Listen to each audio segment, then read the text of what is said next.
بسم اللہ الرحمن الرحیم نحمده ونصلی علی رسولہ الکریم اما بعد بسم اللہ الرحمن الرحیم۔ عزیز طلبہ، آج ہم کنز الدقائق حصہ دوم سبق نمبر 200 شروع کر رہے ہیں۔ اس سبق میں ہم کتاب الاجارہ سے باب ضمان الاجیر سے متعلق پڑھیں گے۔ آج کے سبق کا خلاصہ یہ ہے کہ مصنف علیہ الرحمہ اجیر خاص پر ضمان آئے گا یا نہیں، تو اس سے متعلق ذکر فرمائیں گے۔ تو آج کے سبق میں ہم سب سے پہلے یہ پڑھیں گے کہ الاجیر المشترک لا یضمن ما لا يمكن الاحتراز عنہ، کہ اجیر مشترک پر تو ضمان آتا ہے، جیسے کہ سبق نمبر 199 میں ہم تفصیلاً پڑھ چکے ہیں، لیکن وہ چیزیں جن سے احتراز بچنا اجیر مشترک کے لیے ممکن نہ ہو، ان چیزوں کی وجہ سے اگر وہ شے مستاجر ہلاک ہو جائے تو اس کا ضمان اس پر نہیں آئے گا۔ اس کے بعد پھر ہم اجیر خاص کی تعریف پڑھیں گے، اور اجیر خاص کے ہاتھ میں جو چیز ہلاک ہو جائے تو اس کے بارے میں پڑھیں گے کہ لا یضمن ما تلف فی یدہ او عملہ، کہ اس کے ہاتھ میں یا اس کے عمل سے جو چیز ہلاک ہو جائے تو اس کا ضمان اس پر لازم نہیں آئے گا۔ تو عزیز طلبہ، آتے ہیں کتاب کی طرف۔ سب سے پہلے ہم عبارت پڑھتے ہیں، فَإِنْ انْكَسَرَ دَنٌ فِي الطَّرِيقِ ضَمِنَ الْحَمَّالُ قِيمَتَهُ فِي مَكَانِ حَمْلِهِ وَلَا أَجْرَ لَهُ أَوْ فِي مَوْضِعٍ انْكَسَرَ وَأَجْرُهُ بِحِسَابِهِ وَلَا يَضْمَنُ حَجَّامٌ أَوْ بَزَّاغٌ أَوْ فَصَّادٌ إِنْ لَمْ يَعْدُ الْمَوْضِعَ الْمُعْتَادَ والخاص يستحق الأجر بتسليم نفسه في المدة وإن لم يعمل كمن استؤجر شهرا للخدمة أو لرعي الغنم ولا يضمن ما تلف في يده أو عمله۔ فإن انكسر دن في الطريق سے مصنف علیہ الرحمہ ایک مسئلہ ذکر فرما رہے ہیں، اور اس مسئلے میں ضمان تو اجیر مشترک پر آئے گا، لیکن چاہے تو ہم اجیر مشترک کو اس جگہ کی قیمت کے مطابق ضامن بنائیں جس جگہ سے اس نے سامان اٹھایا ہے۔ مثلا زید کو اجرت پر لیا عمر نے کہ میرے یہ شراب کا مٹکا یہاں سے اٹھا کر وہ 5 کلومیٹر دور لے جانا ہے، میں آپ کو اتنی قیمت دوں گا۔ تو اس نے کہا ٹھیک ہے۔ تو اب یہاں پر جہاں سے اٹھانا ہے اس کی قیمت 10 درہم ہے، اور جدھر لے جانا ہے وہاں اس کی قیمت 15 درہم ہے، اور 4 کلومیٹر لے جانے کے بعد وہ مٹکا اس کے ہاتھ سے گر کر ٹوٹ جاتا ہے، تو اس کا ضمان اب اجیر زید پر آئے گا۔ تو اب 2 صورتیں ہیں، عمر چاہے تو جہاں سے مٹکا اٹھایا ہے اسی جگہ کی قیمت کے مطابق اس کو ضامن ٹھہرائے، یعنی 10 درہم کا، اور اگر چاہے جہاں اس سے وہ مٹکا گرا ہے اس جگہ کی قیمت کے مطابق اس کو ضامن ٹھہرائے۔ تو اس صورت میں پہلی صورت میں مستاجر کا فائدہ ہوگا کہ 10 درہم اس کو مل جائیں گے اور اجیر کی کسی قسم کی اجرت اس پر لازم نہیں آئے گی۔ دوسری قسم میں موجر کا فائدہ ہوگا کہ جہاں تک وہ لے کر گیا ہے اس جگہ تک کی اجرت اس کے لیے مستاجر پر لازم ہوگی، اور باقی اس کی جو قیمت ہے اس کے مطابق اس کو وہ ضامن ٹھہرائے گا، لیکن جو اس کی اجرت بنتی ہے اس جگہ تک 4 کلومیٹر کی جو اجرت بنتی ہے وہ اس سے وہ کاٹ سکتا ہے۔ تو فرماتے ہیں فَإِنْ انْكَسَرَ دَنٌ فِي الطَّرِيقِ، اگر خم، شہد کا خم جس میں وہ شہد وغیرہ رکھتا ہے، مٹکا، وہ راستے میں ٹوٹ جائے، ضَمِنَ الْحَمَّالُ قِيمَتَهُ، تو بوجھ اٹھانے والا قلی جو ہے وہ ضامن ہوگا اس خم کی قیمت کا، فی مکان حملہ، پہلی صورت یہ ہے کہ اسی جگہ کی قیمت کے مطابق جہاں سے اس نے اٹھایا ہے،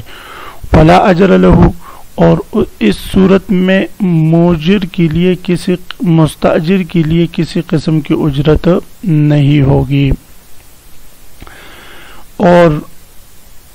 او فی موضع انکسر، یا چاہے تو اس کو اس جگہ کی قیمت کے مطابق ضامن ٹھہرائے جہاں پر وہ مٹکا اس کے ہاتھ سے گر کر ٹوٹا ہے۔ تو جہاں گر کر ٹوٹا ہو تو اس جگہ کی قیمت کے برابر بھی اس کو ضامن ٹھہرا سکتا ہے. وَأَجْرُهُ بِحِسَابِهِ، لیکن یہاں تک جو اس حمال کی اجرت بنتی ہے تو اس اجرت اس پر لازم ہوگی، اس کی بقدر اجرت جو ہے اس راستے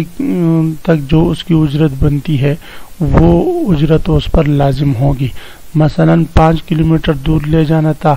1 کلومیٹر کے 2 کرایے ہوئے تو 4 کلومیٹر پر وہ مٹ کر ٹوٹ گیا، تو آپ فرماتے ہیں 8 درہم کرایے کے طور پر اس پر لازم ہوں گے. وَلَا يَزْمَنُ حَجَّامٌ أَوْ بَزَّاغٌ أَوْ فَصَّادٌ، حجام کہتے ہیں پشنا لگانے والے کو. جس طرح کہ آج کل ہمارے ہاں بھی پشنا لگاتے ہیں لوگ، اور جو ہے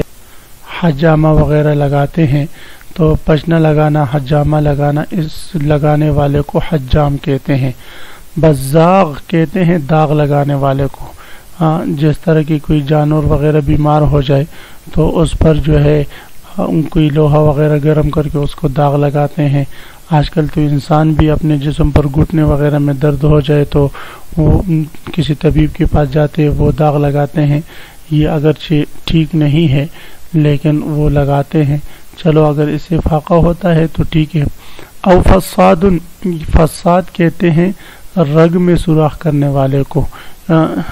فساد کہتے ہیں اس شخص کو جو رگ کھولنے والا ہے، یعنی رگ کا آپریشن کرنے والا. بہرحال تو پشنا لگانے والا یعنی حجام، حجامے لگانے والا، بزاغ یا داغ لگانے والا، اور فساد یا رگ کا آپریشن کرنے والا ڈاکٹر جو ہے، ان پر زمان لازم نہیں آئے گا. کیوں عزیز طلبہ؟ اس کی وجہ یہ ہے کہ یہ جو لوگ ہیں، ایسے ڈاکٹر جو پشنا لگائیں یا ایسا ڈاکٹر جو داغ وغیرہ لگا کر جو ہے وہ علاج کرتا ہے، یا ایسا ڈاکٹر جو رگ کا آپریشن وغیرہ کر کے وہ علاج کرتا ہے کسی مرض کا، تو یہ ان کو جراح بھی کہتے ہیں. تو انہوں نے جو مریض ہے، مریض نے خود ان جراحوں کے ساتھ عقد کر کے اس بات کا التزام کر لیا کہ اگر آپ کے عمل کی وجہ سے کچھ مجھے نقصان ہوگا تو اس کا ذمہ مجھ پر نہیں آئے گا. اور آج کل ہمارے اسپتالوں میں باقاعدہ آپریشن کرنے سے پہلے ایک فارم پر کیا جاتا ہے کہ آپریشن کے دوران ڈاکٹروں سے کچھ غلطی وغیرہ ہوگی تو اس غلطی سے ڈاکٹروں کی کچھ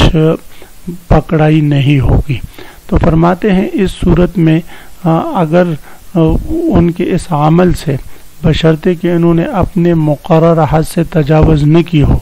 تو اگر مریض کو نقصان ہو جاتا ہے تو ان ڈاکٹروں پر زمان لازم نہیں آئے گا. لیکن اس کے لیے مفتابی قول یہ ہے کہ جو آپریشن کرنے والے ہیں، پشنا لگانے والے ہیں، یا جو ہے داغ لگانے والے ہیں، یہ ماہر اور تجربہ کار ہوں. اگر کوئی عام اناڑی حکیم جا کر کسی مریض کو اس کی طاقت کے خلاف یا اس کی مرض کے خلاف دوائی دیتا ہے، جو دوائی اس کی ہلاکت کا سبب بنتی ہے، یا کوئی آپریشن جانتا نہیں جا کر آپریشن تھیٹر میں اور کسی مریض کے پیٹ کو چورا لگاتا ہے، تو اور یا جو ہے کوئی ماہر ڈاکٹر ہے لیکن اس نے آرام نہیں کیا ہوتا، پیسوں کی لالچ کی وجہ سے 24 گھنٹے آپریشنوں میں مصروف ہیں اور لوگوں کو پماخہ چیرتا ہے، تو فرماتے ہیں اس صورت میں اگر تعدی سے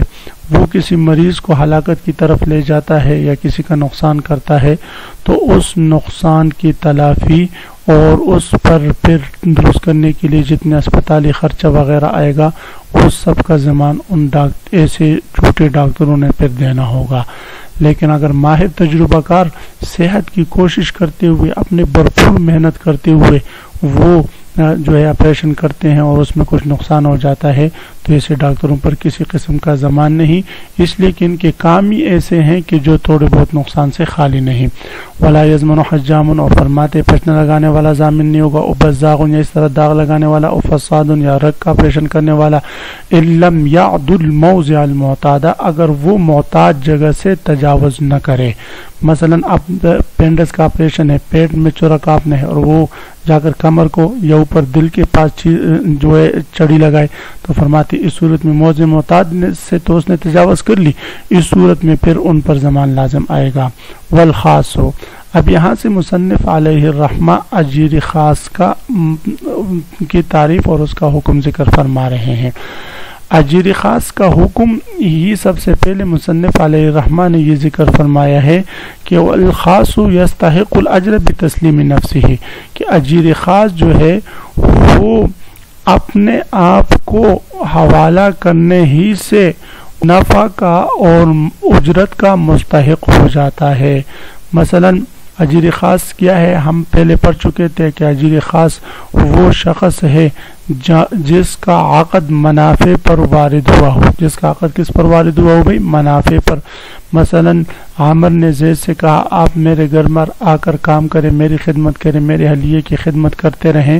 اور ماہانہ میں آپ کو 1,00,000 روپے تنخواہ دوں گا۔ تو اس نے کہا ٹھیک ہے، تو یہ اجیر خاص ہے۔ تو فرماتے ہیں کہ اجیر خاص جب جائے گا 1 تاریخ سے 30 تاریخ تک، جب عامر کے گھر میں وقت گزارے گا، کسی بھی قسم کی خدمت کرے گا، کبھی کرے گا کبھی وہ نہیں ہوں گے گھر پر، نہیں کرے گا، تو یہ مہینہ بعد اپنی مقررہ اجرت کا مستحق ہوگا، چاہے مہینہ بھر وہ کام نہ کرے۔ اس طرح کے بہت سارے بنگلوں میں اس طرح خادم رکھے ہوئے ہوتے ہیں، اور وہ بنگلے والے سیٹ حضرات جو ہے وہ مہینہ باہر جا کر گزارتے ہیں، تو وہاں سے ان کے تنخواہیں دینا ان کے لیے ضروری ہے۔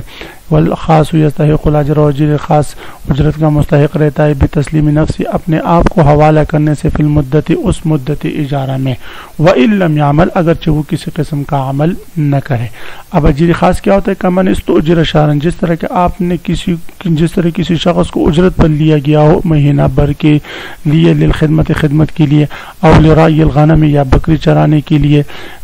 لیکن عزیز طلب اس میں یہ بات یاد رکھیں کہ اگر کوئی شخص کہے کہ بھئی آ جاؤ آپ میری بکریاں چراؤ، میں آپ کو ماہانہ 1,000 روپے دوں گا، تو یہاں پر یہ اجیر خاص نہیں ہوگا، اس لیے کہ اس کا عقد عمل پر وارد ہوا ہے۔ یا یہ کہا آ جاؤ بھی آپ میری خدمت کرو، میں آپ کو مہینہ 1,000 روپے دوں گا، تو یہ بھی یہاں پر بھی جو ہے عقد وہ عمل پر وارد ہوا ہے۔ تو اجیر خاص بننے کی، یہ اجیر مشترک ہوگا، اجیر خاص بننے کے لیے ضروری ہے کہ منافع کا ذکر ہو، اور ساتھ اس بات کی وضاحت ہو کہ آپ میرے پاس میری خدمت کرے، گھر والوں کی خدمت کرے، ہر مہینے میں آپ کو اتنے روپے دوں گا، یا اس وقت سے اس وقت میں میری خدمت کرے، مہینے کے آپ کو اتنی تنخواہ دوں گا، تو وقت کا ذکر کرے، یا صراحتاً یہ کہہ دے کہ آپ میرے اجیر بن جائے، اجیر خاص بن جائے، میری بکریاں چرائے، کسی اور کی بکریاں کسی اور کا عمل نہ کرے، تو میں آپ کو مہینے اتنی تنخواہ دوں گا، تو تب یہ اجیر خاص ہوگا۔ اگر مطلقاً عمل پر عقد ہوا تو پھر یہ اجیر خاص نہیں ہوگا، اجیر مشترک ہوگا۔ جی، ولا یضمن ما تلف فی یدہ او عملہ، اب فرماتے ہیں کہ اجیر خاص کے ہاتھ میں اگر کچھ ہلاک ہو جائے، یا اس کے عمل سے اگر کوئی چیز ہلاک ہو جائے، اب اس نے شیشوں کے بڑی قیمتی برتن ہیں، اس میں جگ بھر کر اور 6 گلاس ساتھ رکھ کر مہمانوں کے لیے جو ہے لا کر وہ پیش کر رہا ہے، راستے میں اس کو ٹوکر لگ جائے اور وہ شیشے کے سارے برتن اس کے ہاتھ سے گر کر ٹوٹ جائیں، یا اسی طرح جو ہے وہ اعلیٰ قسم کا بکرے کا سالن بنا رہا ہے اور وہ اس سے گوشت جل جائے وغیرہ ظالم، تو فرماتے اس صورت میں اس پر کسی قسم کا ضمان لازم نہیں آئے گا۔ ولا یضمن ما تلف فی یدہ، اور فرماتے اس پر ضمان نہیں آئے گا جو کچھ اس کے ہاتھ میں ہلاک ہوگا، او عمل، یا اس کے عمل سے۔ تو عزیز طلبہ، اسی مسئلے کے ساتھ آج کی سبق کا اختتام ہوا۔ آپ حضرات اس کو خوب غور سے سنیں، سمجھے، سمجھنے کی کوشش کریں۔ اللہ ہم سب کا حامی و ناصر، آمین، وآخر دعوانا ان الحمدللہ رب العالمین۔